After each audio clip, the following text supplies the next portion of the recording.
What's going on? What's going on? It's your boy, Storyseller Jet, with another episode of the That's So Fire Talk Show. And today is very special to me because I have a very special friend on the talk show with me today. And literally, I've been wanting to have him on the show for 5 years, 4 years before I actually started the show because this guy is so amazing. He's been my coach when we were launching the business and incredible human being. So without further ado, would love to introduce you to my amazing friend right here, Brendan. Let's go. Man? How's it going? On? Good to be in Tampa. Good to be in the studio. It's a beautiful spot you've got here, man. It's been incredible to see your journey. To see, we were just talking to your brother in here a minute ago, man. We were in the living room sitting at the kitchen table 5 years ago, and just to see what you've built and through much work and effort and storms and floods, to see you put this together, it's just been so impressive. And just couldn't be. I don't have a right to be proud of you, but I'm so proud of you. No, you definitely have a right to be proud of me. This is incredibly cool. Yeah, you just glossed over that. It was a very crucial and important moment in my life, and as we were figuring out business, I hired Sharper, and you came at my house because I didn't have a space to meet. I didn't have an office. We were working on our living room. Yeah. And that was my very first day of implementation, learning about systems and processes and about, what is a business and doing all of the other stuff. Remember spending that day with you. It was fantastic. Yeah. Learned so much from you. And I don't think the studio was even an idea at that time. No, I think it was just a far off thing. It was just your brother was in the other room cutting videos, and we'd ran into each other at CG a few times and just kind of got to know each other there. And it's just so cool to see how this all came up together. I came to this building before you were in here because I had a client upstairs years and years ago, and I think you were just putting it together, and it was kind of a dream. So it's so cool to see it all together. Absolutely. Man, such a pleasure having you on the show today. Before we get started, would like to do a quick introduction of who Brendan is, and we'll get started with doing a little bit of the origin story and all this fun stuff. Yeah, I grew up in Northwest Indiana, just outside of Chicago, so pretty Midwestern upbringing. Nothing too crazy there. Had brothers and just grew up in that area. Went to school to be in ministry, so I went to seminary. So everybody's always like, "Oh, good marketing school." I'm like, I guess pastoral theology. So I did that. Was in ministry for many years, and what you find in ministry is it doesn't pay very well, and so had to always do side work to kind of make it happen. And so I got into graphic design, and somebody sent me a marketing brief for one of the clients I was doing graphic design work for, and I said, "Man, this is terrible. This is not going to work." And he's like, "Well, come up with something better." And so he gave me a few bucks, and I launched a marketing campaign, and it did really, really well. And so that led to him told a friend that told a friend that told a friend. Before I knew it, I was up to about 30 clients, running social media management, marketing strategy, brand development, logo design, all of that. So built an agency there. And then Gary Harper came along, and I've known Gary since I was 16 years old. And Gary goes, "Hey, man, we need some help with the marketing at Sharper." And so they came on as a client. So I started doing some marketing work for Sharper, and Gary goes, "Hey, you think you might want to try a consult?" And I was like, I do a lot of public speaking at that point. I had the marketing agency, had been doing some consulting work there. And I'm like, I could try it. And I did one client and then another, and I've done 100 a year for the last 5 years. I'll do 180 this year in person, sitting in people's offices, across the table, going over their business. And obviously those conversations usually lead to marketing. And so some of those have turned into CMO clients on some of our larger businesses, and have really enjoyed that. Have grown into some partnerships with Gary. We own Rise Business Framework together, so I helped build that curriculum. He and I did. Really fantastic framework. And Thank you. I remember when Gary originally shared it with me, I was doing a video for him, and we were sitting in the studio over there, and he says, "Hey, I know at that time they show he sold Empire." Yep. Yeah. And I own that one as well with him. So we built that together and then got that thing sold. And yeah, it's an incredible. The design for it too is brilliant. Thank you so much. And how everything kind of connects with each other. But overall, the framework is obviously are going to be working with 180 businesses. Yeah. And I know you guys have probably like worked with like what, like thousands? Yeah, I think the other day we added it up and we're around 5 or 6,000 at this point. So it's been wild. Incredible. Yeah. Like, I mean, and this is things that you are doing that are changing businesses and also Yeah. changing lives, like, Yeah. making things so much better.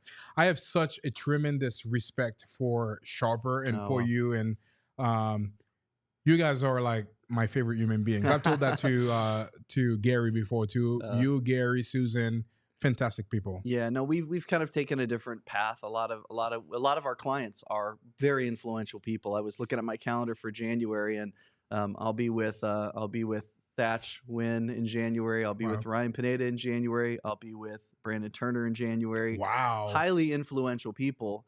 We've taken a different path, and Sharper is more about impact. So we always explain it as influence is wide and impact is deep. And so we believe if I'm going to sit and give you advice about what you should do with your business, I owe you the respect to sit across from the table from you, look you in the eye and say, hey, this is what I think the best path for you moving forward is business operation systems. And that requires a lot of travel. That requires a lot of nights in hotels. But that's purpose for us. Yeah. Very rewarding for you as well, because when you find something that you love and is also rewarding, Yeah.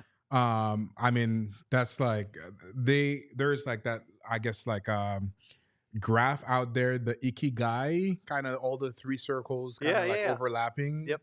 I mean, I know for you it's probably like right dead center because you're doing something that you love. Absolutely. Obviously, if you didn't love it, you would not be traveling that much to do it. But also the impact from it too, like, impacting so many people. And I know for a fact that Sharper has been a huge impact, to my life and to the way that I'm thinking, to like, all the different things that like we're doing now and going in the future.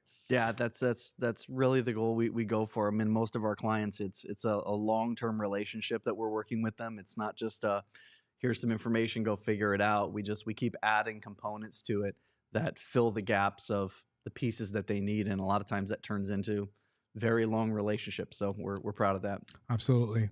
So I guess, for the conversation today, let's start talking about some of the things that you're doing with Sharper. Sure. I'm definitely looking forward to chat with you about marketing as well, because I know that you are a wizard at marketing. Just like, I don't know, a month or two ago, I went to a fantastic mastermind that you hosted in Orlando. Yeah. And just like spending the day with you was like incredible. Yeah. Like, how like some things that we were thinking, and you were coming and talking to me and giving me so many great ideas. So it was fantastic. So we'll talk a little bit about marketing later, but let's start with the business operations and some of the things that you've learned over time with all of the 180 businesses that you are going to consult just this year. Incredible. So first, on the operation side, what would you say? I'm thinking there's so many things that we can talk about. I don't even know where to start. Let's start with that question. Yeah. What is the most important thing that a business should do when they're thinking about building their systems or processes? Yeah, I think the critical thing is whenever I do a consult, the first thing I always start somebody with is I start them explaining the phases of a business, because a lot of times you'll see somebody do something else and you think, I want to go do that. I think that's a really neat tool that they're using. I want to go buy TV ads. I think we should go get billboards. I think we should go hire all of these people. And what they'll do is they'll start making decisions that are in the wrong phase. And so we break it down into 5 phases of a business. The first phase is being that where you need resources, which is the time, money, people stuff. And a lot of people want to get to the end, which is engagement, branding, marketing, advertising, sales, and all that stuff, when in reality, the focus needs to be on who are the people, what's the focus right now, how much money are we putting into this thing? And then I will sit with them and say, I need to know how long you're going to do this. I need to know how much money you're willing to put into it. And I need to know who is going to be the business unit leader. And if you can't tell me those 3 things, then you haven't earned the right to launch the business yet.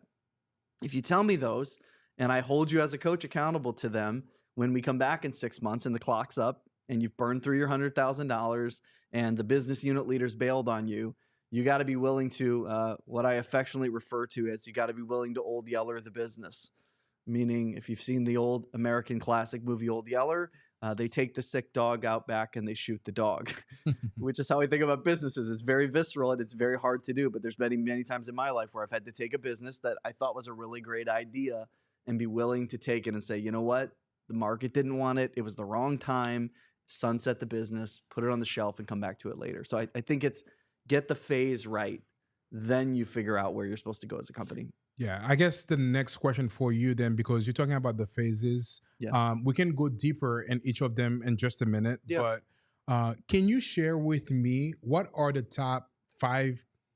Can you share with me what are the 5 phases that any businesses should go through? Yeah. So it's startup, which is it's a brand new company and we're getting started. Then the second phase, which is we're going through perseverance. Some people call it perseverance. Some people call it, the grind phase, whatever you want to call it. It's the I made myself a job and I'm trying to figure it out. Third phase is what we call success. Success phase is I've got processes, procedures, policies. It's not just on my back anymore. There's actually a system that we're running. The fourth phase of it then goes to scale. We look at scale, which is now, hey, we could spend more money and we could get a positive ROI for it without me having to process it. And then the final phase, which is that we've hit resource maturity.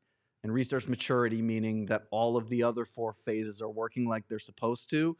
We're set up in such a way where we could go to somebody and say, would you like to buy this business? Now, whether we would sell it or not, that's our choice, but we would be in a position where everything's working like it's supposed to. Absolutely. So how do you identify which phase that you are in? Great question. So in Rise, we take a Rise business assessment and we have everybody in the whole company, which is really, really an important component, take that assessment. Based on that assessment and how people score the different components within it, it tells me which phase we're in. And a lot of times in a business, it's not even that you're growing through them. It's you need to know that you need to take a step back, go back to a phase that either A, you missed something, or B, the market just told you need to go back to that phase. We were talking this morning, we're walking through and having visions of where all this stuff needs to go and stuff, because you're into that second trying to get to that third phase. What you may find is a year from now, the market says, Jet, we don't want that.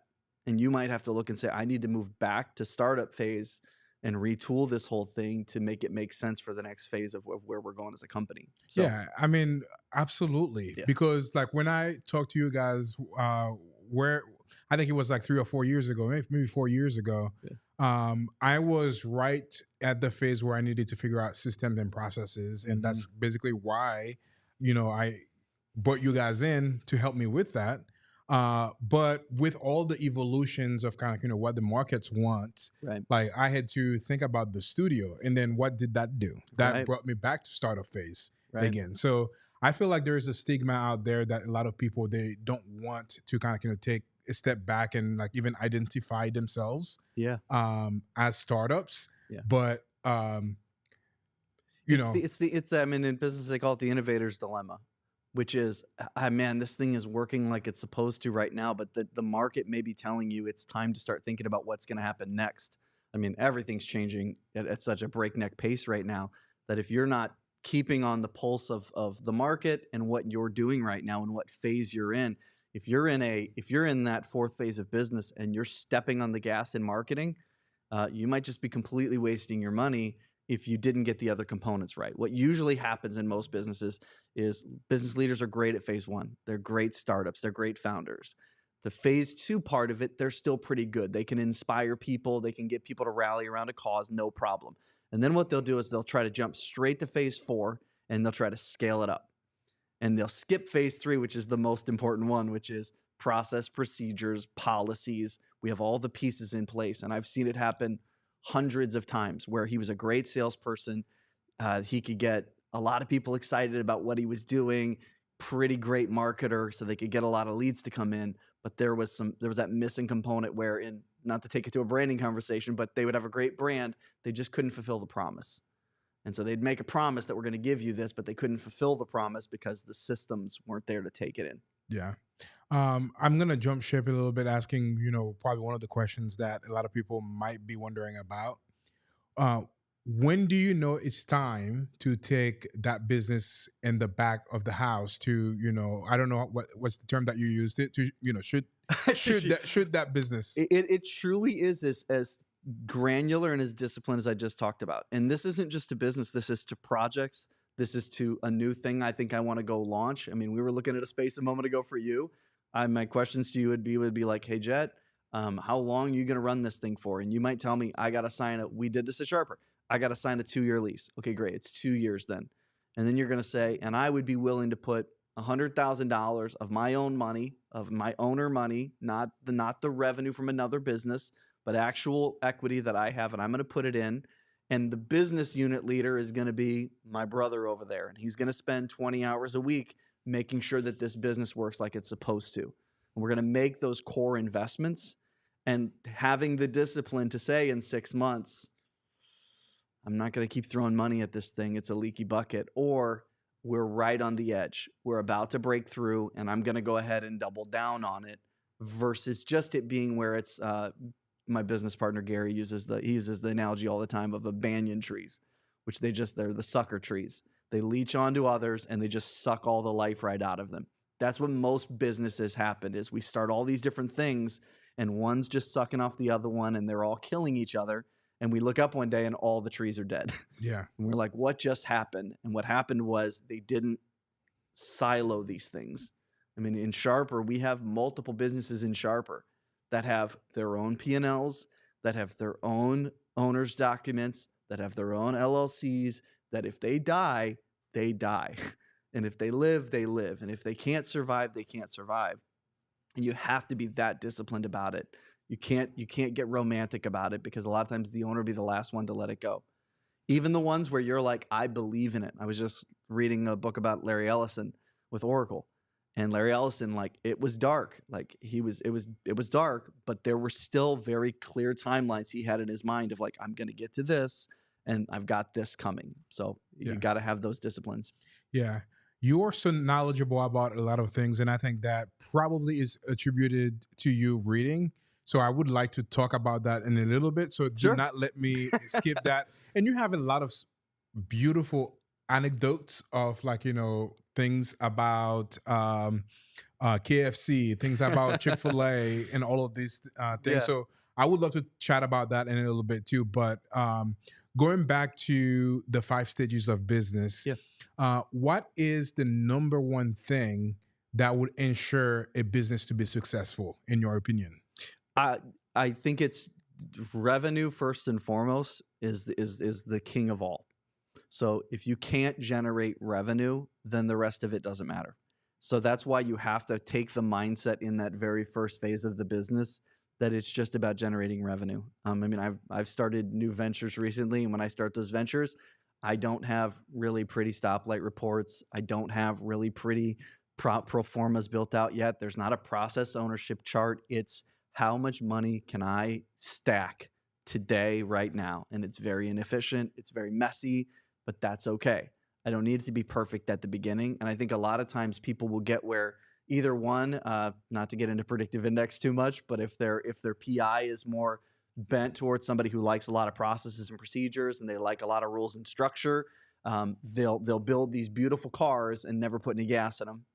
On the converse, you'll have people who are killers, high A, dominant, social interactions, no rules and structures, those mavericks that you get a lot of times, and they'll have a tanker of gas and the car that is the business is a complete clunker.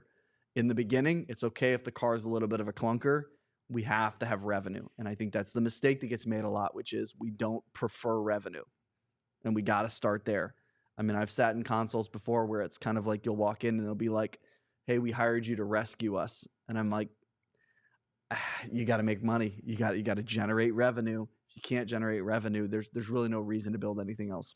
Absolutely. And this is so timely too, because I was reading something this morning, I think from my friend Tom Kroll, and he teaches all the time revenue in first position. Yeah. And the biggest mistake that, like, from his post that a lot of people are making is that they focus on building, like figuring out, like, the processes, all the shiny objects, or the building phase, building funnels, building all the other stuff. and not really focus on revenue. But Yeah. revenue is the lifeblood of the business. If you um, do all of that, now you can take care of all of the other stuff. That's right. So even for me right now too, that has been my thought process. Revenue in first position. I've lost sight of that a little bit, Yeah. but I've been really like, dialed in and focusing. Okay, revenue is in first position. Yeah. What are some of the things that we can do today to make sure that we have it tomorrow? Yeah. I mean, if you study a lot of history's founders and things like that, is of every single one of them were animals about expenses, keeping expenses and their burn rates as low as they could possibly keep them through those growth phases. We get all the time at Sharper, and we tell everybody before they hire us, we always tell them is like, what's going to happen is at the beginning, you're going to say, Brandon, I want my time back. I want you to come build these systems and processes so I can have more time and so that I can, spend more time with my family and do all of these different things. And then in the second phase of us working together, you're going to say, I want my money back. Because what you got used to was you generated a bunch of revenue on the front end and your margins were so wide. Now all of a sudden we're having to put people in positions and seats to be able to grow that business. And so I'm constantly warning people, you have to know what kind of business you want to build. If you want to build a high margin, lower revenue business where you're driving all the revenue, that's how this should start. You can see it right now. It's almost like a shell game with a lot of the companies in the US right now where they've got venture capital or they've raised a lot of money and it looks real pretty and real fancy. What they're doing is they're building all these systems and there's no revenue coming in just yet. Now, strategically, that might make sense and there's a strategy that works there, but most business owners need to realize at the beginning, you just got to make it work. If there's a free solution, use it, get as much money in the bank as you possibly can get. Then we can come in and say, great, now let's inspire people. Now let's build systems and processes. Now let's go do the fancy, shiny marketing thing. Don't start there. Start with a stack of cash. Yeah. I guess you answered my question, my next question, which was going to be, which comes first, systems or processes or getting revenue?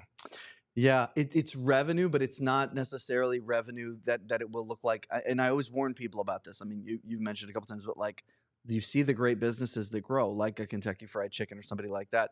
What you see is it's Colonel Sanders by himself. It's not shiny flyers and beautiful promotionals and the brand. I mean, I get calls all the time. I'm starting a new company. Can you help me with the logo design? And I'm like, forget the logo. And I'm the first one to sell you a new logo. Trust me. But forget the logo design right now. Generate a bunch of money. Get some cash in the bank. We can always make a nice logo in the next phase when you're going to start hiring people and bringing them on. It's just you right now. Just get the money. And I think that's the mistake that some will see is they'll say, yes, I need to make a bunch of money. And so they'll go over here and do something that's not as good.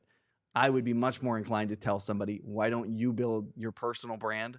Why don't you build your own influence? Get people to trust you. You go do the sales. You go get the revenue. We can come back later with, here's the cool retargeting Facebook, billboards with beacons, TV ads that have really cool attributions to them and all that kind of stuff. We got to get the money first. Yeah, absolutely. The next question that I have for you might be a loaded question. Yeah. For any business that are starting or that maybe in the second phase right now and ready, that wants to build a stack of cash, what are some of the things that they can do to stack a bunch of cash? What are some of the revenue generating activities that they can do to make sure that they stack cash? So there's two sides to it. The first thing I always tell people is you have to start with an actual running pro forma, which is as simple as, here is how much money I am projecting to make this month. Here are my projected expenses. And it's as simple as a very simple spreadsheet. Happy to send it to anybody. Like, it's a very simple spreadsheet. But if you're not looking at that on a monthly basis to measure, here's the revenue, here's the expense buckets, that's mistake number one. Because a lot of times you'll just be like, man, we're making so much money, we can't see straight. And you look at the bank account at the end of the month and be like, where's all my money? You got to look at that first and foremost, number one. Number two, which is in not to go too deep, in marketing, we have branding, marketing, advertising, sales. Branding is long-term, like we're building brand. It's like someday somebody's going to work with me because they saw me on a podcast or they saw me in a video, which is great. You have to do that stuff. If you're not doing it, you're short circuiting yourself for the long term. However, at the very beginning, it needs to be sales, sales, sales, sales, sales. It's very short. It's the early stages of stuff. I was reading an author once and he said it this way: is belief comes before ability. You know, when I was starting my marketing agency, it was like, hey, can you? And the answer was always, yes, I can. Okay, can you build a CRM? Yep, I can do that. Hey, can you? And at the beginning, you got to take everything. Once you get to where you realize these are the things that make me a lot of money, these are the high profit margin tasks that I could be doing, then we can get more specific and get more nuanced and get more, here's what we're actually going to do. But at the beginnings, it's literally as much as it's the answer nobody wants to hear. It's the 20-hour days doing whatever it takes to put money in the bank. Yeah.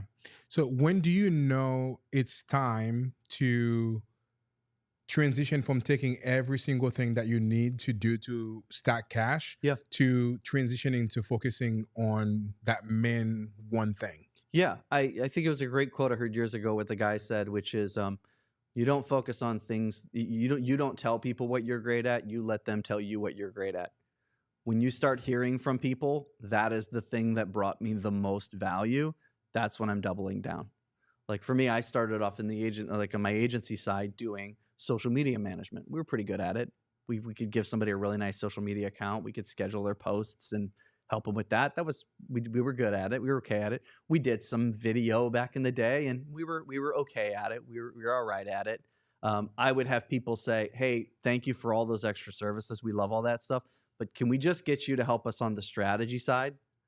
Hey, man, I mean, you're doing a really nice job on all of this stuff, but like we'll take that. Would you mind if we kept you on a retainer to just come in once a month and sit down with us and go through our channels and help us speak the language?" That's what I get most of the time from business owners on my side, which is like, I get these people and they use a bunch of acronyms that I don't understand, and they use a bunch of terms that don't make any sense to me. I speak that language. I can translate for them. And so when I had people start saying that to me, it's an antenna goes up that says, okay, that's actually where my business needs to be, is consulting and giving people insights, not trying to do the work. Yeah. On the flip side of it, why is it so important for businesses to focus on a handful of things or even one thing? Yeah, I mean, it's a design principle. If you've ever read there's a great book that designers use all the time. It's by Robin Williams, not the actor, the designer. It's called The Non-Designer's Design Book. In the Non-Designer's Design Book, one of the main principles of design is, if everything is important, then nothing is important. If everything is what we do, then we actually do absolutely nothing. Chick-fil-A sells chicken sandwiches. The editor this morning, he walked in this morning and he's carrying Chipotle. Why didn't he go to the local Mexican restaurant with the 75-page menu? It's too complicated. Too many decisions. I'm very unclear. I'm a big story brand guy. You know that. Yep. Donald Miller's very, very clear statement, which is, if you confuse, you lose. The moment the customer says, I'm confused with what you do, the noise says, I'm now going to just drop everything and I'm not going to make any decision at all. And that's the worst place to be with somebody. I would much rather be able to look at somebody and say, I do this. I'm known for this. Oh, by the way, since you're here, I can also do this, this, and this, versus here is my 75-page laminated menu with Italian food and Mexican food and all the other things. What would you like me to do for you? You get to tell me what I'm good at. Yeah. I want to be known for the one thing, and then let them come in and we can do the rest later. Earlier, you said something that you let other people tell you what you are great at. Yeah. Here's the question for you. If I ask you, what do you think we are great at? What would that answer be? Oh, man.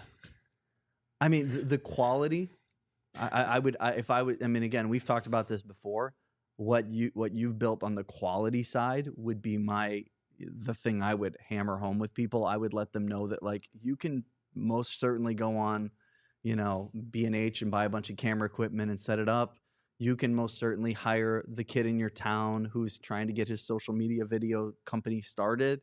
You can absolutely take out your iPhone, go on Sora, make your own AI videos and do all that kind of stuff. But if you actually want to be somebody who's taken seriously because your stuff is of such quality, because very famous statement in the business world, how you do one thing is how you do everything.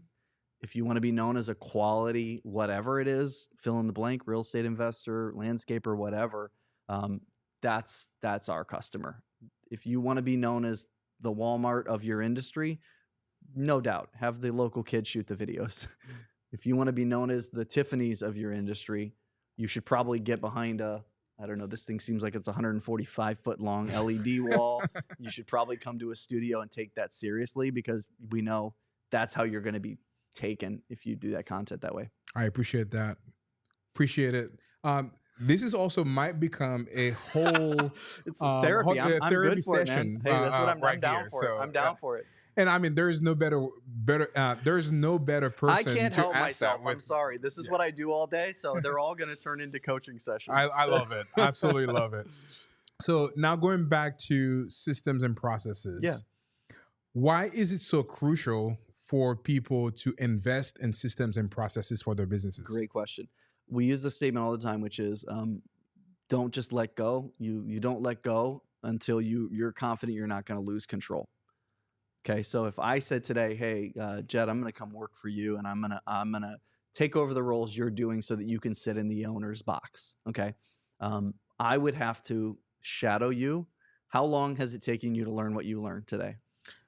I mean, I started doing videos since I was 14 years old. Right. So, and I'm not even going to ask you how old you are right now, but I mean, like, what are we talking? A couple decades now? Yeah, 22 years. Great. So for me to match you, I would have to shadow you for 2 decades. That's going to be a problem. That's not going to work out, right? For you to teach me what you've picked up just organically over time. I get all the time where people are like, can you teach me how to design? Can you teach me how to make a logo? Can you? Sure. Shadow me for 20 years, and I'd be happy to show you that. Processes, procedures, and policies make it to where whatever's in your head right now and what you've learned how to do turns into a process, procedure, and a policy that somebody can actually follow. The analogy I use all the time, which is so accurate. I've got a friend who does custom woodwork, like custom dressers and custom this. And he has a garage and he makes them one by one. Takes him weeks to make these things. They're gorgeous. They're absolutely beautiful. That's never going to be IKEA, right? IKEA is, here's a manual, put this dresser together, and you can put this whole dresser together in 20 minutes. That's why you need process, procedures, and policies. If you want to be a custom dresser maker, if you want to be the custom video guy who makes the most beautiful one-off videos for very specific purposes, that is a great business. That is not a scale business. A scale business is, I need a manual, I need a video, I need timelines in which that can be done, that I can put a positive ROI behind it. The only way to get that is processes, procedures, and policies. Because if I come shadow you, I'm still going to put my own flavor on it. And I'm still going to do it different than you. And then we're going to hire the next person. And guess what we're going to have to do? They're going to get some other version of it. And then the next person's going to get some other version of it. We have to have a standard by which we all look and say, we're going to put our flavor on it, but this is what the middle of the road looks like. And then you're going to bring your talents on top of that. I mean, it's an analogy we use all the time, but like I grew up in Chicago in the 90s, which is like prime Bulls. Like I'm so indoctrinated. Don't come at me in the comments section with LeBron James. Michael Jordan is the greatest player of all time. There's not a question. Okay. But when you watch Jordan, rookie year up until about 4 or 5 years into the league, he'd score 40, 50 a night. Like he was an animal. Rookie of the year, all sorts of crazy stuff. And they would lose every year in the first or second round of the playoffs. So then Phil Jackson comes in and says, we're going to take the ball out of your hands. We're going to put you in a completely different motion. We're not going to have even a true center on the team. We're going to have this weird movement going on. And Jordan fought it for the first year and then finally bought in. And 6 championships later, and then he took that same system and went to LA and said to Shaq and Kobe, we're going to run the triangle and we're going to do it this way. And a bunch of championships later, everybody started realizing that if you have a great system, the talent then can layer on top of the system. If I came into your business today, you would be expecting, if you didn't have processes, procedures, and policies, that I would be talented enough to overcome your lack of systems. You know, you hear all the time, it's like, I've got this startup business and I've got to hire just unicorns. I got to get a unicorn.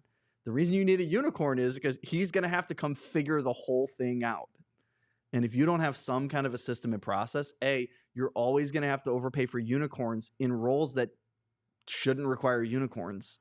And B, that person's going to have to use every ability they have to just kind of figure it out and be organic. The better your process is, the better they can say, okay, great, this is what we're doing. Now I can layer in all the ability on top. Yeah. That was that was a whole masterclass in itself right now. So really appreciate you sharing that, and that was fantastic. What is the biggest mistakes that you see people make when they are looking at building their systems and processes, or their operations? Man, that's a great question. The thing I usually get, which is they will take a person that they really like, somebody who's doing a really nice job in the role right now, somebody who's a culture fit. Like we use these things called 9 boxes in Rise. There'll be somebody that's high trust and high alignment with purpose. Like they'll love this person, and they'll craft the role around that person. And then that person leaves.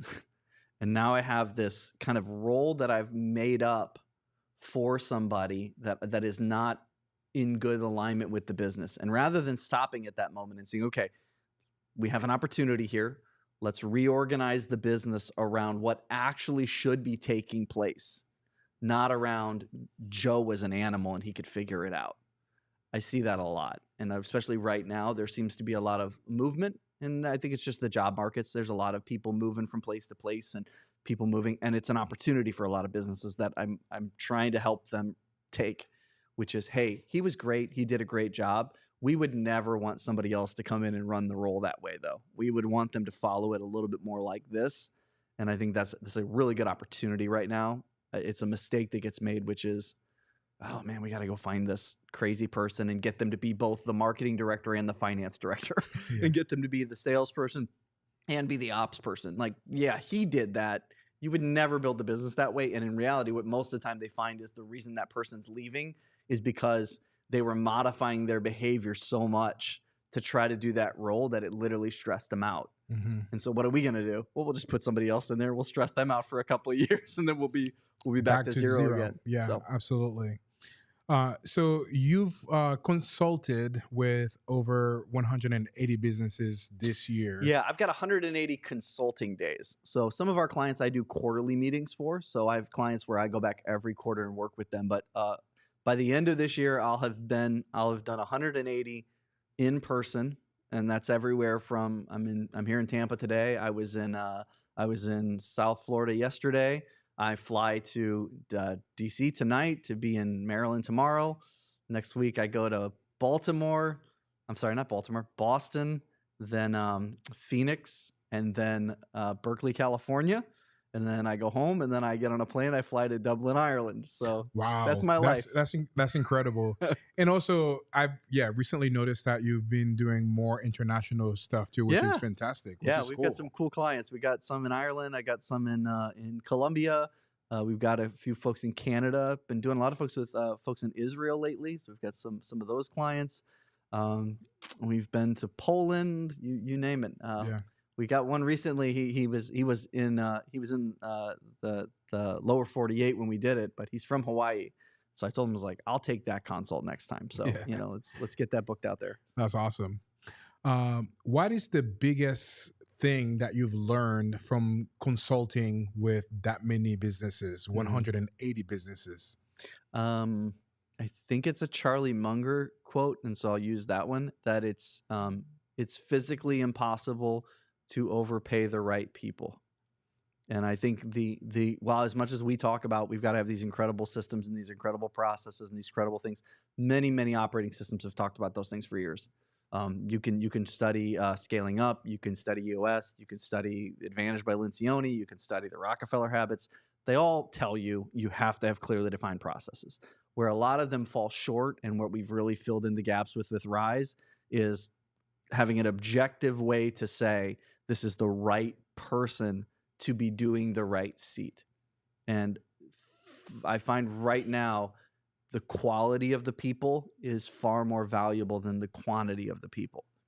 And just the higher quality people And it's been a mistake, I think, a lot of smaller businesses, and a little bit, and I totally get it. I have it myself. A little bit of imposter syndrome is, well, I have a business, but I mean, it's not like I'm running Oracle over here. It's not like I'm running Amazon over here. No, you have a business. It's a legitimate business. This is the livelihood for you and your employees. You deserve the highest quality person you can hire. And I've been really pushing on small businesses lately with it's don't settle. Like, don't think like, well, no, if that person wanted a real job, they'd go work at blah, blah, blah, blah. It is a blessing and a gift for somebody to get to work at a business where they know the owner. They walk side by side with the owner. They're part of the impact of the business. Most of the time in smaller businesses, like, we're much more flexible with people. We have a much better work-life balance than a larger company would have. And we deserve the absolute best people. And I think that's just been something I've been trying to really drive into people lately is don't settle for the subpar talent just because you think, well, I'm running a small business. You deserve the best. You go get them. I was in a mastermind a while back, and a guy said it this way, which he's like, he goes, raise your hand if you know somebody right now you'd want to work for you that's looking for a job. And nobody raised their hand, because everybody I know that's good enough is already working somewhere. And he's like, exactly. Now, can you think of somebody right now you would like to work at your company? Raise your hand. And everybody raised their hand. Like, yeah, I would want that guy. And they're like, have you told him that you would be interested if he ever is looking for a career? And it's like, no, I haven't done that. It's like, exactly. If you believe in your business, if you don't believe in it, and I always say it this way, it probably comes back to there's probably something wrong process, procedure, or policy-wise that you don't have in place. There's probably something around core values and company culture that's not where it ought to be, that you can tighten up easily, that you can come back now and say, okay, we are set up for the best people to come in here and succeed and thrive. Love it. Yeah. That was awesome. How do you make sure that you get the right person in the right seat? Yeah. So in Rise, we talk about 4 things: heart, head, hands, feet. I'll give credit where credit's due. Gary, my business partner, Gary's he's quite the poet. And Gary always says, heart, head, hands, feet tells you whether they're in the right seat. So we have 4 assessments. We do a heart assessment, which tells me whether this person has the desire to do the job. We do a head assessment. We use predictive index because of the high accuracy of it. It's about 94% accurate. I can tell you within a 94% certainty whether or not this person has the drive and motivation to do the role. Hands is mobility. So we're measuring, hands is skill. So we're measuring whether or not this person has the knowledge, skills, and experience to do the job. If you're going to hire a video editor, show me the videos you've edited. Show me your skills. Let me watch you edit a video so I can see you can do it. And then feet, which is mobility. Is this somebody who is looking to grow in the role? Or are they somebody who are like, hey, man, I just love being a salesperson. I want to be a salesperson 20 years from now. Or I'd like to be a sales manager someday. I'd like to be the creative director someday. And so heart, head, hands, feet tells me whether they're in the right seat. We've been very big on that. It's got to be objective. Sharper, you know this. Most all of us are related in some form or fashion. So Gary's wife, Susan's my cousin. Austin's our COO. That's my brother. My mom's the bookkeeper. Andy's my cousin, runs our sales department. Family everywhere. However, every single one of us, myself included, when we came on at Sharper, it was all blind. In other words, here's your PI. Here's their resume. Here is their desire assessment that they took and as to whether they want to do the job or not. And then here's 3 other people. Which one would we like to hire? And the only reason you get in is if you're that. Yeah. And so we're very big proponents of not just the right seat, but the right person to do the seat. We make the seat first and then we go find the person. We don't go find the person and then go make a seat for them. I found that to be an absolute disaster so many times. Yeah. You've touched on predictive index a few times so far. Can you share what is predictive index and why would somebody decide to utilize that as one of their hiring tools? Yeah, so predictive index, it'll take you anywhere from 4 to 6 minutes to take it, asks you a series of questions, and what it's reaching for is desire. So it's a behavioral assessment that tells me whether the person has a desire, where their desires lie. So for example, if we're sitting here right now, I have a very large iced coffee with me almost at all times. You see a behavior, and then you start guessing, and you start saying, well, he's in a different time zone. He likes ice because it's hot out. The real reason is I'm an addict. I have an addiction. So that's the real reason. There will never be a time where you'll say, Brandon, would you like a coffee? The answer will always be a yes. It's a set yes. Okay. So you saw behavior and you could have guessed at one of 1,000 motivations. If I told you, hey, Jet, I'm a coffee addict, and then you saw the behavior, which was I'm carrying around a coffee, you'd be like, well, it's because he's a coffee addict. Predictive index does the same thing. Rather than waiting for the behavior of the person that says, this guy is a killer salesman and he really goes out and gets a lot of deals, I can go upstream with that with a PI and say, this person is driven by 4 factors. And a PI gives you 4 factors. It tells me they're driven by exerting influence if they're a salesperson. It tells me they're driven by social interaction. They like being around people. It tells me they're driven by change. In other words, say change for the sake of change. And they're driven by no rules and structure. If I know those 4 factors on somebody, I can tell you whether they should be in marketing, finance, acquisitions, dispositions, TC. They should be your property manager, your project manager within a very, very tight certainty, whether or not that role and the processes that go with that role are going to be driving and motivating for them, or whether they're going to be highly demotivating for them. I get it so much in marketing. Oh, Brandon, we hired this new marketing person. And I'll look at the PI and I'll be like, they're going to hate their life in about 6 months. And sure enough, 6 months later, they're like, I don't know what happened. My marketing person flaked on me. And I'm like, I know why they left. Yeah. Because you hired a guardian who likes, lots of collaboration, and they like no social interaction, and they're super steady, and they like all the rules, right? Marketing, there are no rules. We break the rules every day. Yeah. That's the joke of marketing, which is, give us a cool tool and we'll break it. Yeah. Oh, you want to give us social media? That's fine. We'll find all the cracks and we'll break all the rules, and you'll have to put regulation in place. Yeah. So PI tells me whether or not they're driven and motivated. We use it on everything. It's the first thing. If you go to major Fortune 500 companies, most of them are going to give you some kind of a behavior assessment on the front end. We use PI because of the high accuracy. A DISC is about 64% accurate, not accurate enough to make that decision.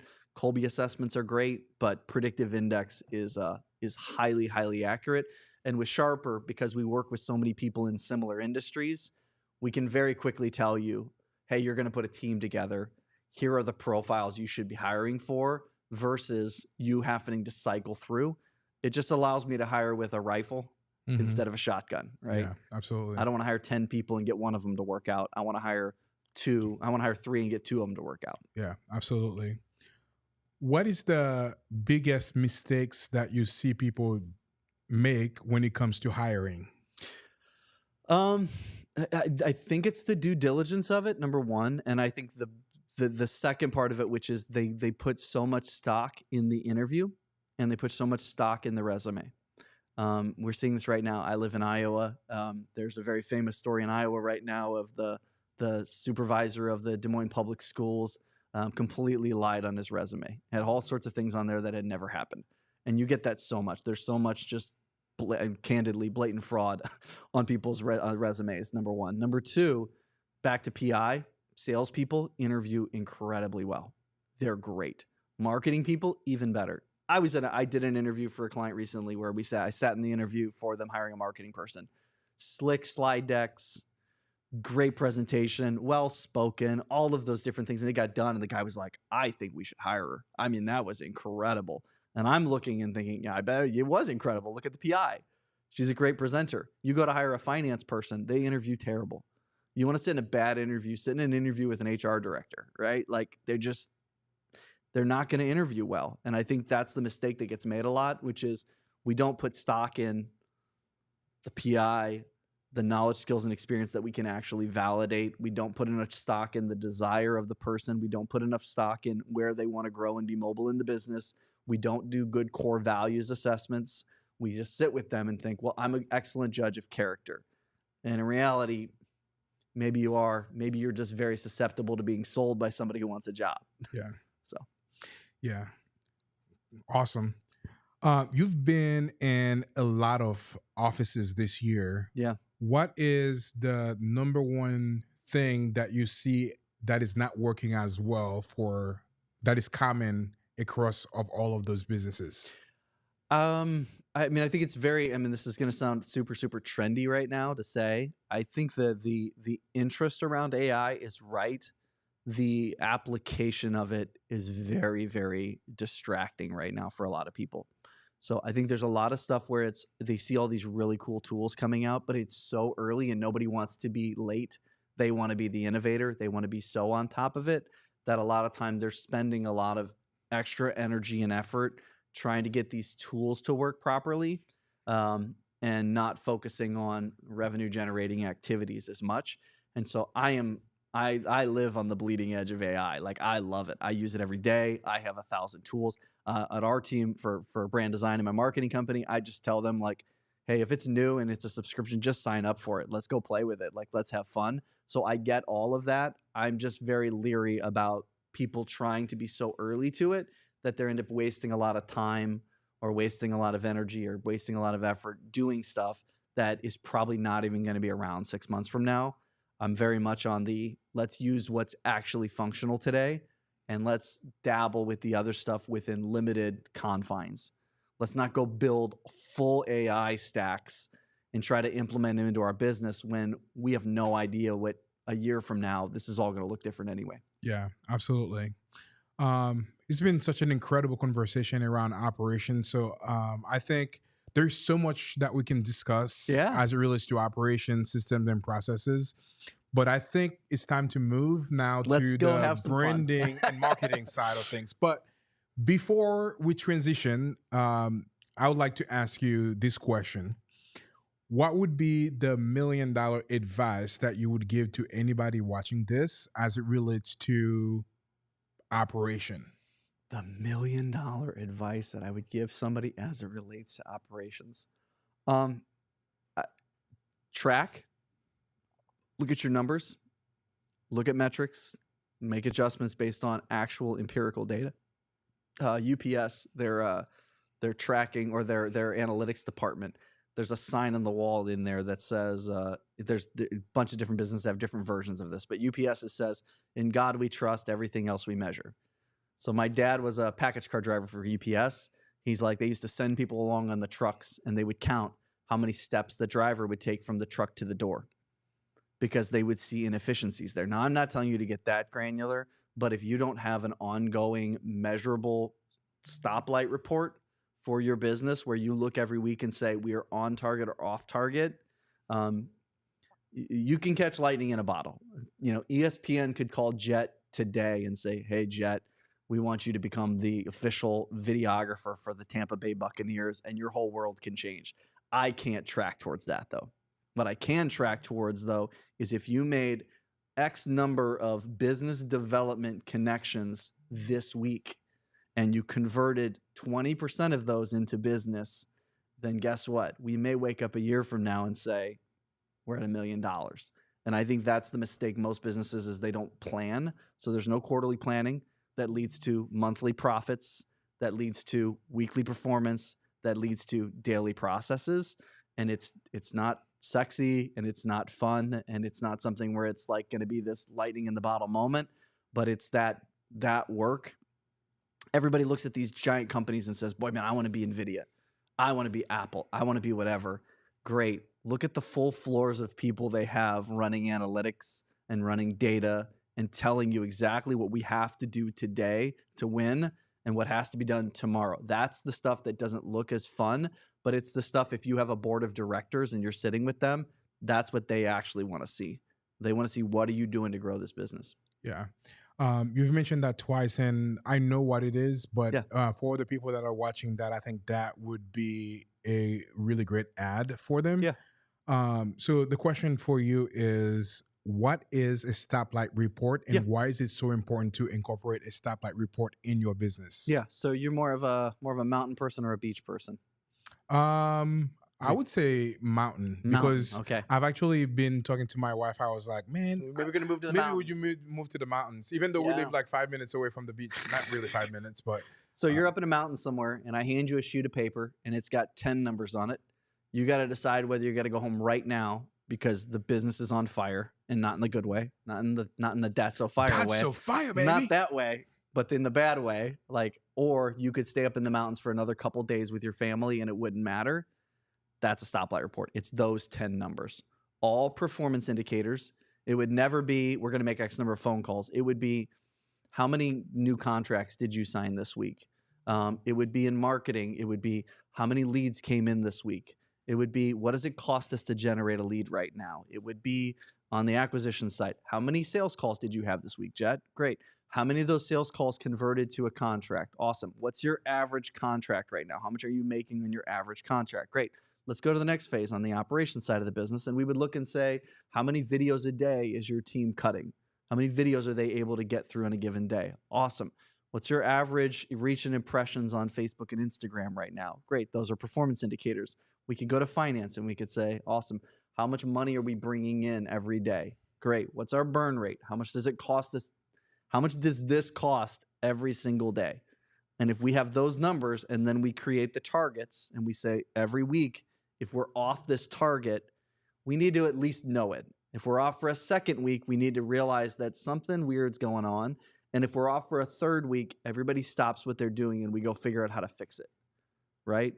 And if those targets don't make you do that, then you have the wrong targets, right? And those numbers change based on what you want. If you want it to be a season of stability, then we set the targets lower. If you want it to be a season of growth, then you set the targets higher. And every single week, we're looking at that report and saying, are we on track or are we off track? It literally, it's very funny. And everybody's always like, what do the big teams do? Like, what do the real businesses do? And you explain to them is every week they have a Rise meeting. You'll go to CG and there's a guy in the hallway on his Zoom on his Rise meeting. And what are they doing? Stoplight report open, going through the numbers. Each department's reporting their 3 to 4 numbers. And they're looking at that every single week. My favorite books right now is called The Great Game of Business. And they talk about this, is literally making it like a company meeting where we bring everybody in and have like a party where we report the revenues like on a weekly basis of like, how much money did we bring in this week? And like, what was your part of that revenue? If you're not tracking your data at that level, you might wake up someday and be like, we were an overnight success. You wouldn't know how you got there. And if I said, great, go do it again, you may be arrogant enough to say, yeah, I could do it 100 times. And you might be right. You might be talented enough. You would not be able to track to it. You would not be able to say, hey, Jet, I want you to go start another business tomorrow and to succeed at that as well. You'd be like, okay, I mean, I could come up with an idea, but the tracking of that is where the magic's at. Yeah, awesome. Fantastic. I think you like talked a little bit about that just a minute ago, but I think as a clarification question, too, would like for you to maybe repeat that because I think that could be important because some people might, when they're creating their stoplight report, they might creating like 15, 20 things in per department. No. So what are, how many KPIs that they should track per department and what are some of the top key KPIs that they should have for each of them? Like, so the way to think about it is like layers. So that top layer is our company stoplight report, 10 to 15 numbers. So we would have marketing, for example, it would be like leads, cost per lead, cost per contract. And it would be no more than that, just those 3. Now, if you double clicked on that, you would have another layer, which would be the department stoplight report, which would be another 10 to 15 numbers, which would say, great, a lead on PPC cost us this much, a lead on this cost us this, and a lead cost us this. As the owner, I just need to see the 3. If they're green, I don't care how you did it. Just do it again next week, right? If it's red, I need to go do a little more deep diving. But what I don't want is I don't want 50 numbers that don't tell me anything. I want 10. And then if I need more data, I'll go deeper. And if I need more data, I'll go deeper. And if I need to go deeper, I'm late. We have friends and clients and guys that do cold calling companies. It's a great example. They will say, hey, here's how many leads we generated this week. If that number's off, they'll go to process indicators. How many dials did we have? What's our average talk time? How many quality conversations did we have? Bang, bang, bang. A whole list of stuff. And then if those numbers aren't where they want them, they'll go a layer deeper and say, great, now we're going to audit every single phone call to make sure that every single phone call had these 10 to 15 points on it. So it's in layers. Don't think of it as like a top end thing. As far as how to build it, we teach a thing called a SIPOC. So it stands for Supply Input Process Output Customer.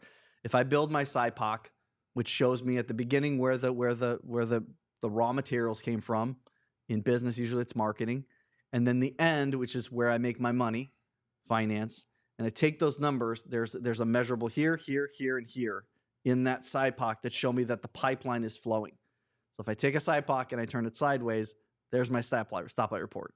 Now all of a sudden I know if the top of the report's green, marketing, the bottom of the report's going to be green for the next few weeks. If it's red, it's probably going to be red, and I'm going to be sitting there a month from now, depending on your cash conversion cycle, 2 months now, 3 months from now, and we're going to have a bad week because the top was red a few weeks ago. Yeah.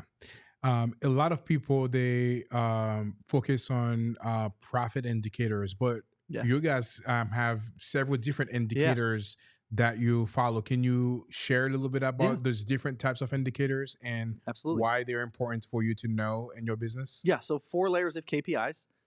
Purpose indicators, we measure every quarter, which is what's our company's purpose? Why do we exist? Sharper Business Solutions, our purpose indicator is to give $2.6 million to the Lord's work by 2026. That's our purpose indicator, and we measure that every quarter. Every month, we look at our pro forma and we look at our profit indicators: revenue, profit margin, cash conversion cycle, cash on hand.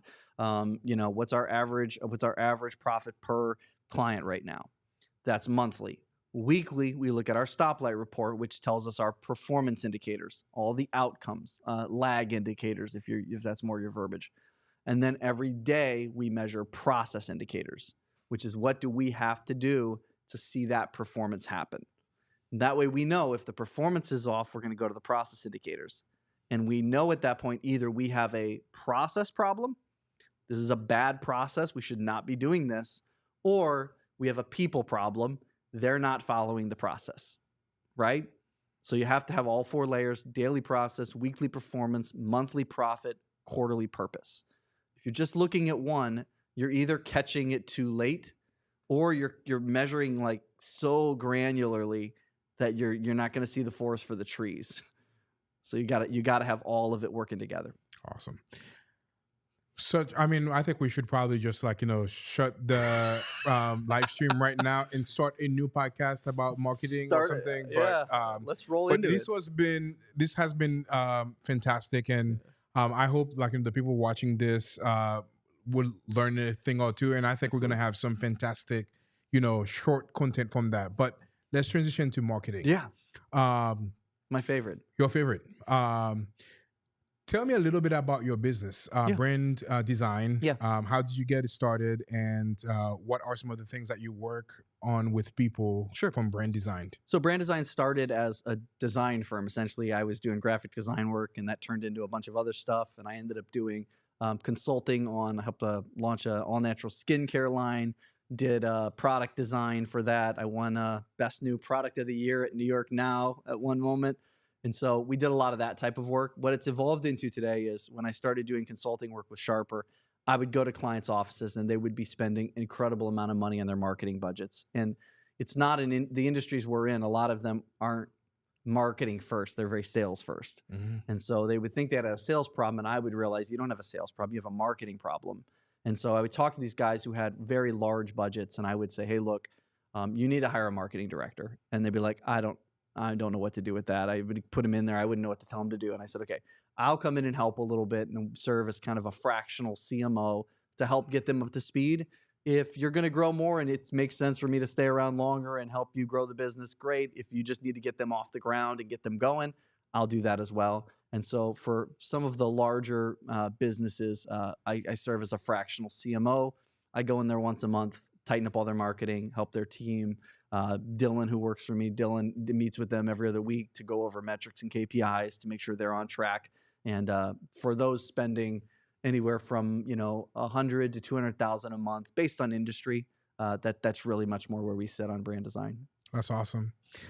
What do you see is working the best right now in marketing? It's a great question, and I'm going to give you the worst answer of all time. It depends. If you have a very, very potent brand and you have a well-known brand and something that people can latch onto, if you've invested that kind of money, television is very good right now. The tracking and the ability to see metrics and numbers on TV is better than it's ever been, which I'm very bullish on. I'm very excited about some of the things we're doing on TV. If you don't have a brand, please do not go spend a lot of money on that. Pay-per-click advertising has always been kind of the gold standard, still is, still does a great job. The challenge with it right now is search is down. And so we are having to make pivots. And if your PPC provider is not evolving almost on a weekly basis with the markets, if they're telling you we're going to do what we've always done, you're probably going to be missing a lot, and you're probably going to start spending a lot, wasting a lot of money. I love Meta. I love Facebook. I love Instagram for consumer products goods. I love it for service industries. A lot of the guys we work in real estate investing is very challenging. I would not start there. Cold calling is great. I like cold calling a lot. Again, the leads are a little messier, so you got to be willing to work the leads a little bit more, but it can do a great job. Yeah. Where do you see video fit in like overall marketing for in the organizations that you're working with? I mean, I split it up. So I split marketing, again, not to get to semantics. I split marketing and advertising into two buckets. Advertising is the where, the marketing is the what. And so when we split it and look at it that way, advertising is I'm going to buy the spots everybody else can buy. We're all on the same level. We're all buying Facebook ads. We're all buying PPC ads. That's the advertising. And we have to be very good at ad buying. That's very important. The flip side of it is the marketing. What marketing ought to do is it ought to decrease my customer acquisition cost, and it ought to increase the lifetime value of my customer, right? So it should say I should make, where I was making 90 before, I should be able to charge 100 now. And where it cost me 30 to get the customer before, it should give me 20 now. So where video sits and design and all of the creativity and all of that stuff, where it lives is in marketing. If you use it properly, it lifts all ships. If you have an ugly flyer and you mail it to this list over here, guess what? It's still an ugly flyer. Mm-hmm.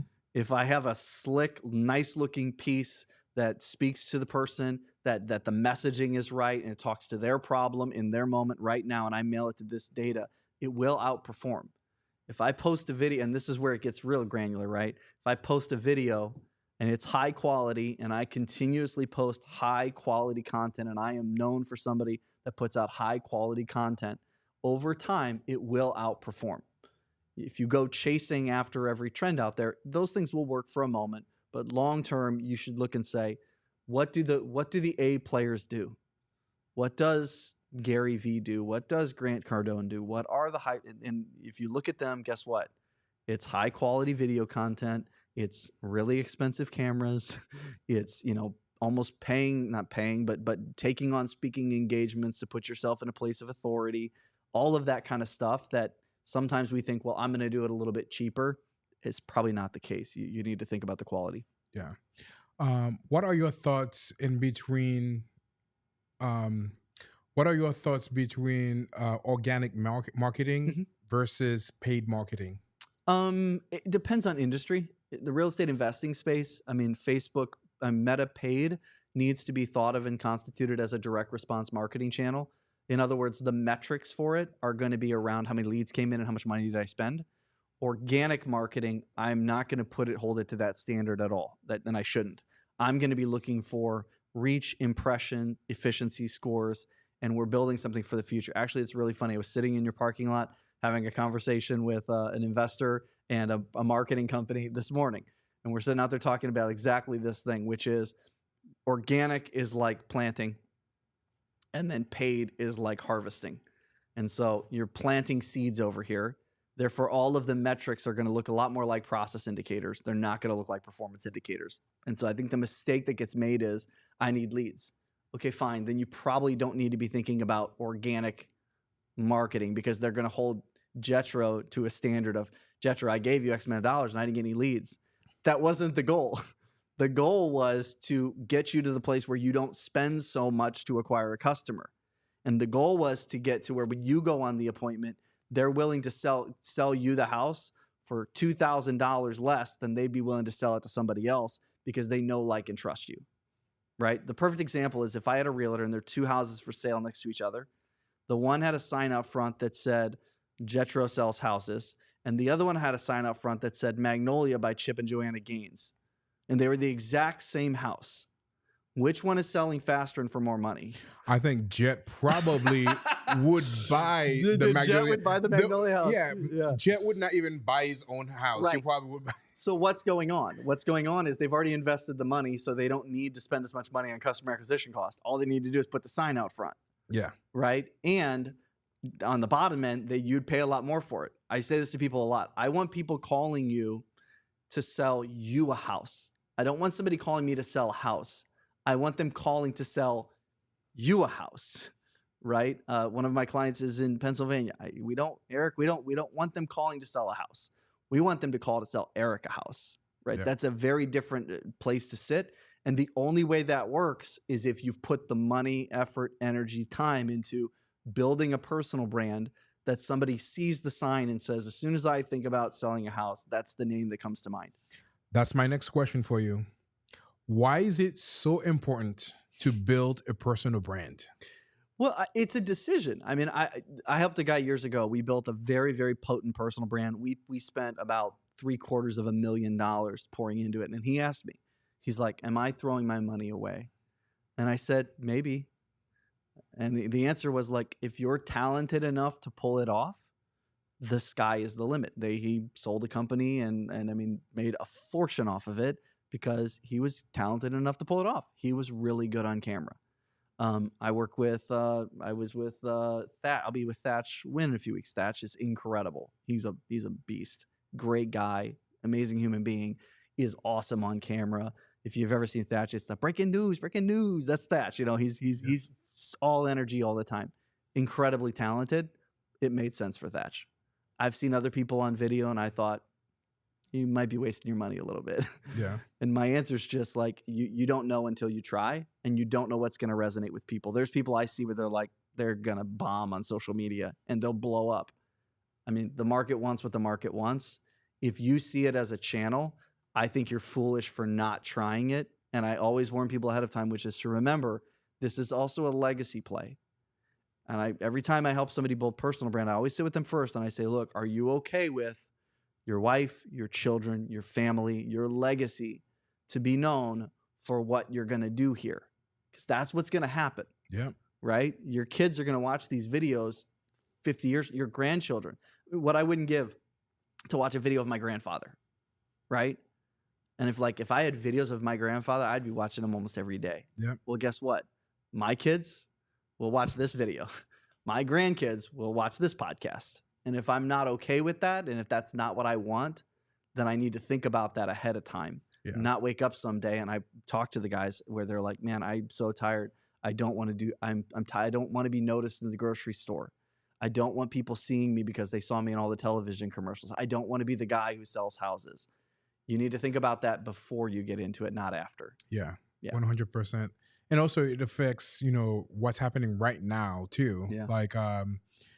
Like for me, I made the conscious decision to, I guess, invest a little bit more on personal branding. And that's why we had the show. That's why we had That's So Fire. That's why That's why glasses the are rocking. glasses are rocking. And that's why you would see me on a red suit and doing all of the other stuff. And it's funny. I have 3 girls, 6, 4, and 2. Yeah. All of my girls randomly in the house will start singing, "That's So Fire, baby. Let's go." Like randomly coming. And that's why it's so important, because that's obviously affecting them right now, because that's kind of like, building them. And like, you definitely need to make that conscious decision if you're going to invest in personal branding. Yeah. That is going to not only affect you, but affect everything around you, affect your business. Yeah. But I also believe that personal branding is one of the greatest tools that you can have to help you grow your business versus kind of like focusing solely on business, because people buy from other people. That's right. If you said that earlier, if they know, like, and trust you. know, like, and trust you, there's a greater chance that they're going to be buying from you as well. So it's a strategic business decision. And I always caution people ahead of time on that, which is if you like it and you're going to do it and you'll be consistent at it, you're not going to see success in 2 months. Yeah. You're not going to see success in 6 months. you're going to see success a couple of years from now. Yeah. And if you're not willing to take that journey on it, then I would just think about it. I have told people personally, which is like, if you did nothing but took the videos, went and shot them, did them nicely, put them in a file on your computer just so that you have them for your kids and grandkids someday, it's probably still worth it too. Absolutely. If you decide to share it with the world, that's great. But I mean, I have content on my computer and I have content on my phone and I have things that I save that I've never posted. I will never post them. They're just there for my kids. Yeah. And I think that's the opportunity that a lot of people business owners who are phenomenal about casting vision for their own business, casting vision for where they're going to go as a company, they need to start thinking about like, what's all this going to turn into someday when I can do it now? I mean, I could take my voice, I could throw it into something like, play.ht or any of these things right now, and I could have a voice clone. My business partner, Gary, his father left him voicemails when he was his whole life on his phone, and his father passed away recently. And I took his voice and I put in a thing and I texted him beforehand. I was like, Gary, I'm not sure I should send this to you. I don't, if you're not okay with this, and just send him a video, audio clip, and I said, if you don't want to tell me, he's like, no, I want it. That's Gary. And he said, I want to see anything cool. Gary wants to see it. And just I made an audio clip of his father telling him how proud he was of him, and he's good and he's in heaven and everything's okay. And I mean, Gary's calling me, he's just bawling. He's like, man, I needed that today. That's where we're going. And so the more content you create, the better legacy you're going to be able to leave for your kids someday. And so I'm always thinking 100 years down the road, and that's the kind of stuff where what you're doing here and why people should be building those brands is associated with that. The other side you always have to think about is if you go to sell that company, that will dramatically increase the value of that company, that you are the personal brand that's associated with it. And you need to say, my name, image, likeness is going to go with that company, or we're going to turn it into something else over time. But always value in having the personal brand. Yeah, absolutely. As it relates to video marketing, what do you see that is working the best right now in video? Consistency, and that's, again, it's not the answer you want to hear, but like, there's a lot of trends. If you say like, hey, I want to go viral, cool. I mean, you can do stuff that can make a video pop off. That's fine. If you're actually trying to build a nucleus of people who want to work with you, it's going to look a lot more like 50, 60, 70, the same 50, 60, 70 people watching your video. It's not going to look like I had 1 million views and my TikTok went viral. Okay, fine. That's great. I told you I helped a guy build a personal brand, and literally what we were trying to do is catch the attention of one person. We were trying to get one guy's attention that this guy was investing in personal brand. And guess what? It worked. It worked beautifully. It worked exactly like it was supposed to. So I'm just like, consistency. Don't get stuck on vanity metrics. Don't get stuck on how many views did I get? How long did they watch the video? Get stuck on, is it the same 50 people watching my video, and are those the 50 people I want to do business with? Boom. If it's not, then you need to start crafting your message to find those 50 people. But don't get stuck on, oh, my video only got 100 views. I tell you, like Sharper specifically, Gary's not like going viral. He went viral on a TikTok video that he made that did fine. That wasn't associated with business. Where we get our business is, I'll talk to people in sales calls, or I'll talk to people on their consults. Like, how'd you hear about Sharper? Oh, I've just been watching Gary's content for years. I see him. He shows up on my Facebook all the time, and I can go back and see it. And it's like, this guy's watched all of our videos. He's downloaded all of our emails. He gets all of our content. The metrics didn't look pretty, but man, it worked. Yeah. I think this is probably like one of the biggest myths that a lot of people have when they're considering like posting content on social media. They focus on, like, I'm also like, I look at this stuff, but yeah. It should not be, because if you're producing content, this is the biggest mistake I feel like people make when they're posting on YouTube and doing all of the other stuff. They're trying to get likes. They're trying to do a bunch of other things that might not even serve them. But if you are serving the 5, 10, 15 people that are consistent, that actually is a greater value than if you got a million people that has Absolutely. nothing to do with your business that Yeah. don't want to buy anything from you. Yeah, the metric I like better than any of them is efficiency score.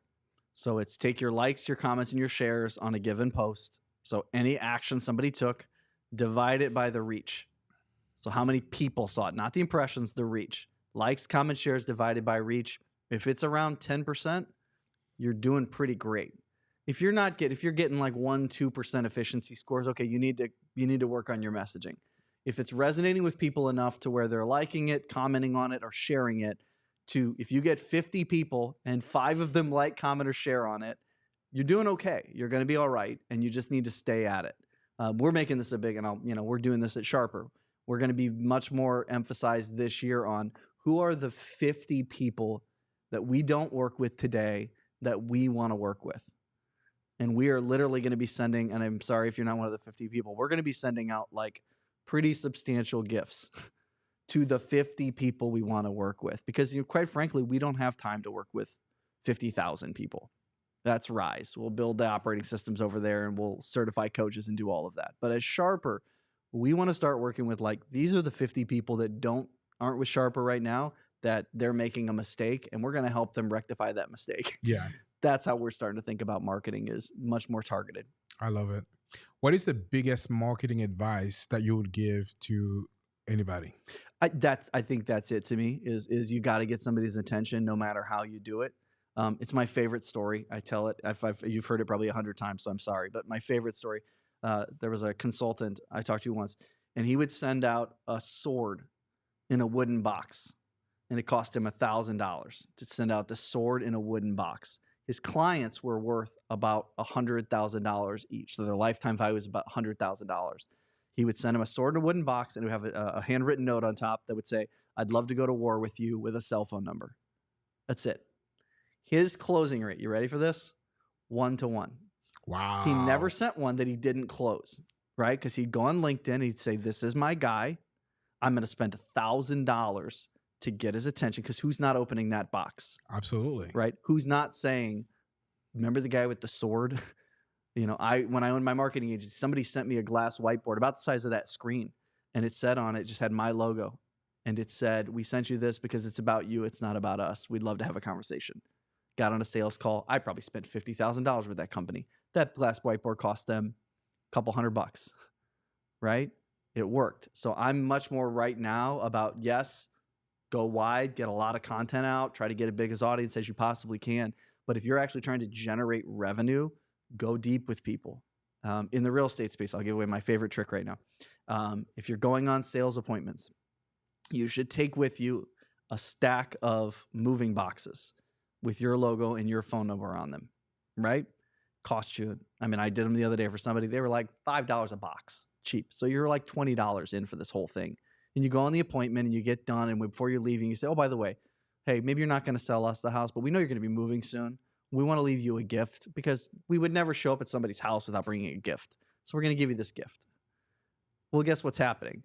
They get the boxes. The next guy comes on the sales appointment from the other company. He doesn't have any boxes with him. He doesn't bring anything. If they sign the contract with him and he backs out, guess what? You still have my box with my phone number on it, and you can call me right back. And I'm really trying to shift the thought right now from quantity to quality. Is we need to start having quality experiences with people. Quality of the entire customer journey needs to be, what are the steps we're taking, not just how do we send out another 10,000 pieces of 4x6 postcards. Yeah. Do you have any other big marketing tricks that you can share? That's my favorite right now. We're doing some fun stuff with TV. A lot of times in TV, attribution is really bad. So if you take your television, your provider usually will give you the pre-logs when all your commercials are going to run. If you throw those into ChatGPT along with when your leads came in, you can start to see some similarities as to, a lot of times those leads just get immediately attributed to some other lead source. Now we can start to see that, okay, this commercial aired at this time, and within 5 minutes, this person called or they filled out a form. That's a TV lead. That's not a PPC lead. That's not another lead. So we're doing some fun stuff with that. Anytime you have any kind of data sets, your first mindset should, and I know I bagged on AI earlier, but your first mindset should be is, how's AI going to help me optimize this data set? So yeah, that's been fun. How do you, I guess the follow-up question with that too, how do you use AI to enhance your overall marketing? Great question. And I think this is a really important thing with this, because I'm seeing a lot of what they're calling, AI slop right now, especially in messaging. Use it to get you 80% of the way there. Don't use it to get you 100% of the way there. You have to be able to take it and look at it through a lens and say, this is garbage and this is real and this works and this doesn't. Use it for the 80%. You can't leave it just unhinged and let it go all out on its own. You got to manage it still. That's number one. Number two is, even on the content creation side, or like video generation or image generation, same thing. Don't take it 100% of the way there. It's horrible at typography still. Don't let AI do your typography. You got to take the image you generated and still use your own creativity around it. I think that's where you're going to see it stand out over time, is the folks that can actually take it, make it better, or look at it and say that's bad and that's good, and makes those decisions. I think that's where like creatives like you and I are going to be in business for a long, long time. Of, okay, great, AI made that. Is it trash? Or is it actually going to work? Mm-hmm. Okay, great. You made that AI video. Is that actually something that's going to work long term, or is that something that is just something we did for now? Yeah, for sure. As we are closing this, it's been a fantastic conversation. Yeah, it's funny. We are at almost 90 minutes now, which is it's nothing, man. Usually my day's 8 hours. So yeah, I'm down, man. I told you, man. Like we could have gone for 4 hours catch a flight today, at some point but here. yeah, right. But I know there will be part 2, and I'm so glad that we're able to do this today. Absolutely. And I know we tried a couple of times before, but excited that to finally have you. And it's been really great to be able to learn from you today too. I asked you that question earlier as it relates to operations, but now I'm going to turn it into, this is one of my favorite questions, because I never know what to expect from those people. But what is your $1 million advice as it relates to building a brand or marketing? Wow. I'm going to be super, super boring. And I'm going to tell you the exact same answer I gave you on the other one, which is, if you can't measure it, then it's fine. There should be that. I use like a 90-10 rule. 90% of it should be measurable. We know what's happening here. We know where the leads are coming from. We know what the marketing is doing.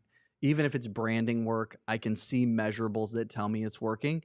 And then the 10% can be we're not really sure what park benches are going to do for us, but we're going to throw it out there.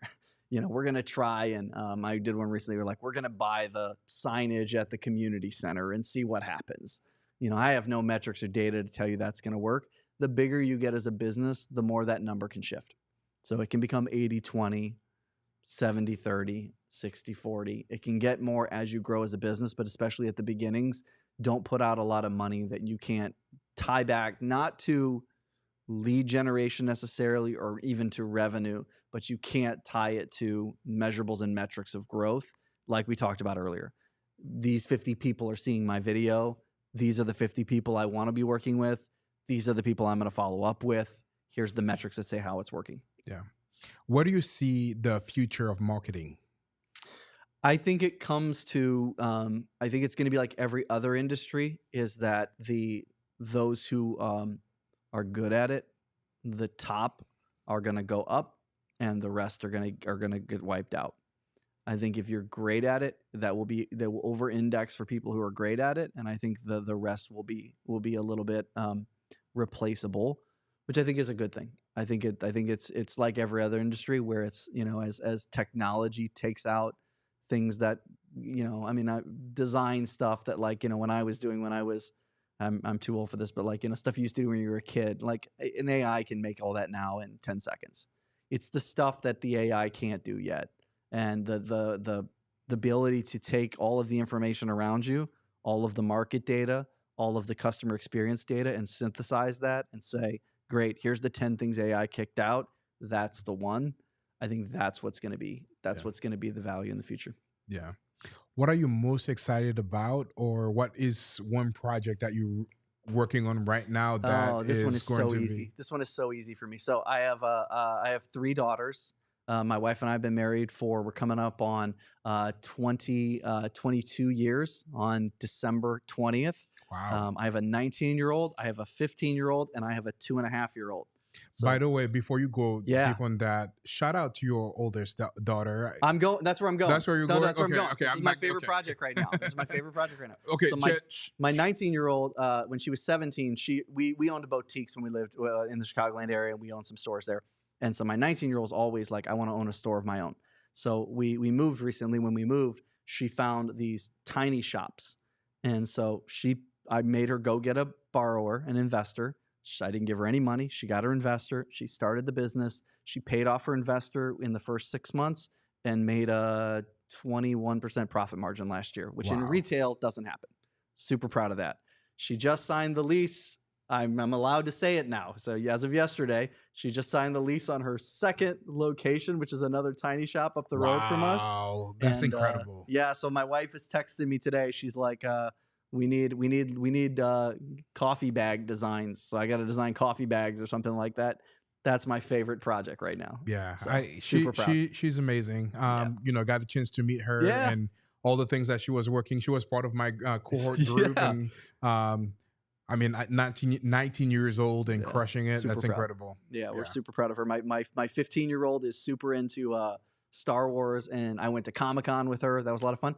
She just got a job. This is the craziest thing. We live in a small town, and there's somebody in that town who makes like Captain America shields and like lightsabers and like stuff she was doing at home by herself. She just got a job doing that. Wow. So I know, like a part-time job, Wow. like after school, making stuff. Yeah, So that's cool. She's loving that, and then the baby is the joy of her life, just an absolute. We weren't planning on having another kid, but God just knew we needed her, and she is a gift from God. So we are loving it. Yeah, I never put 2 and 2 together. That you have 3 daughters, and I have 3 girls too. Yeah, That's girls are the awesome. best, man. I don't need a son. My daughters, man. Yeah. They got me, so I Yeah. love it. That's awesome. So for anybody that is watching this that want to get a hold of you to learn about like operations, building a business, Yeah. or even now, like, you know, making money, doing marketings and doing all the other stuff, how can they get a hold of you? Yeah, easiest way is sharperbusiness.com. So if you just go to sharperbusiness.com, you can take a free business assessment on there. We give out pretty much everything we have. We just give it away. So you can get all that there. I'm Brand McCurdy on Instagram is the easiest way to get a hold of me. branddesignco.com is a website, but you can go to just get me on Instagram. This is actually pretty cool. I now that you said that, Brand Design and then Brendan. I know. My parents That's like, hooked you me know, up. that's perfect. It used to be, Perfect. it was Brandon McCurdy Design when I first started. And I was like, man, that's so long. And I was just looking at it one day. I was like, wait a minute. It's right there. So I got the Brand name. Design. So yeah, that's I been love great. it. That's awesome. Man, such a pleasure having you on the show today. And that was like so awesome This to was a have highlight you. for me. And Yeah.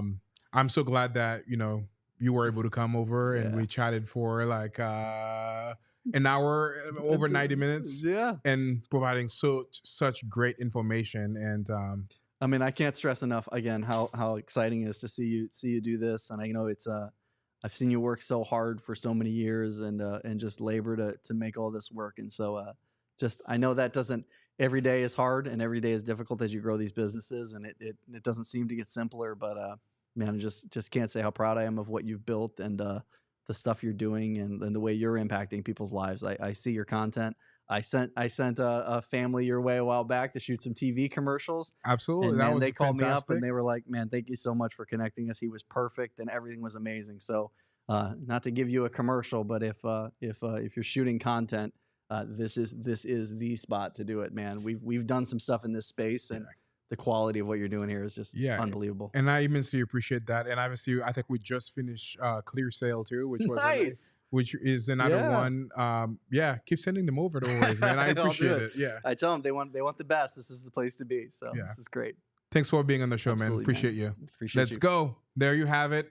If you want to learn about operations and systems and processes, there is no better team out there. Like hands down, they're like my favorite people in the whole entire world. Every single time. Actually, shout out to CG. Yeah. By the way, I love all the people at CG, and this is how we got to meet because it was from the Collective Genius, which is one of the best real estate masterminds for investors.